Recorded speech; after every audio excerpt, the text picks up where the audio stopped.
ঈদ এগিয়ে আসার সঙ্গে রাজধানী বিপণী বিতানগুলোতে জমে উঠেছে কেনাকাটা। বিস্তারিত জানাতে এই মুহূর্তে বসুন্ধরা সিটি শপিং কমপ্লেক্সে আছেন সহকর্মী ফরহাদুর রহমান।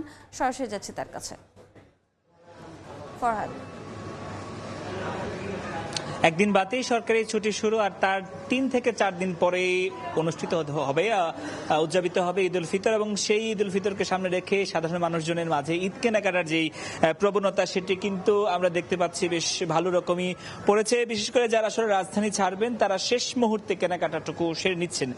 আমরা এই মুহূর্তে আছি বসুন্ধরা সিটি শপিং কমপ্লেক্সে। সেখানে আমরা দেখতে পাচ্ছি একেবারেই যারা সময় বের করতে পারেননি পুরো রমজান মাস তারা আসছেন, আবার কেউ কেউ তার যাদের বাকি থাকা শপিংটুকু এখন সেরে নিচ্ছেন। কেউ কেউ ভারী পোশাক নিচ্ছেন এখনো, কেউ কেউ আবার এই গ্রীষ্মকালকে সামনে রেখে সামনে ঈদের পরে যেই সময়টুকু সেই সময়ে কটন কাপড়কে আরামদায়ক কাপড় হিসেবে তারা কিন্তু নিচ্ছেন। আবার কেউ কেউ ম্যাচিং করে নিজেদের জামার সাথে জুতো কিনছেন, ব্যাগ কিনছেন।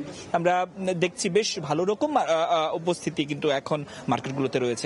ঈদ যত ঘনিয়ে আসছে এই ব্যস্ততা আরো বাড়বে, বিক্রেতারা সেটি জানাচ্ছেন। আর ক্রেতারা যেটি জানাচ্ছেন যে একেবারেই যখন রাজধানী তারা ছাড়বেন তখন যাতে আর কিছু বাকি না থাকে, তার কেউ কেউ একটু চেখে দেখছেন কি বাকি রইল, পরিবারের কোন সদস্যর জামাটুকু নেওয়া হয় না, জুতোটুকু নেওয়া হয়, সেটি কিন্তু তারা এখন দেখছেন।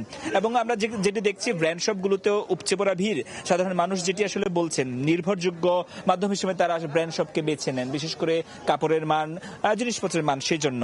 এবং আমরা যেটি দেখছি আসলে সাধারণ মানুষের মাঝে একটি অভিযোগও কিন্তু রয়েছে এই বছর অন্যান্য বছরের তুলনায় জামা জুতো সবকিছুতেই তুলনামূলক দাম একটু বেশি। সেটির বিপরীতে বিক্রেতারা যেটি বলছেন তাদের খরচ বেশি, তারা আমদানি করার অনেক পণ্য সেগুলোর ক্ষেত্রে খরচ বেড়েছে।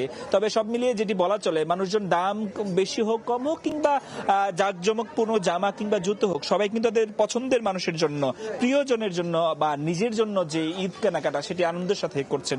এবং সব ধরনের মানুষের মাঝে যেই একেবারেই সামনের দিকে একেবারেই দোরগোড়ায় যেহেতু ঈদ চলে এসেছে, তারা আর কেউ আসলে দেরি করতে চান না। আর যেটি বলছেন যে ঈদের এই বাকি কয়েকদিন আসলে এই কেনাকাটা আরো জমজমাট হয়ে উঠবে। শেষ সময়ে রাত 12টা 2টা 3টা 4টা কিংবা ভোর রাত পর্যন্ত হয়তো ঈদ শপিং চলবে। তো এই ছিল বসুন্ধরা সিটি কমপ্লেক্স থেকে আমার কাছে ঈদ কেনাকাটার সবশেষ খবর।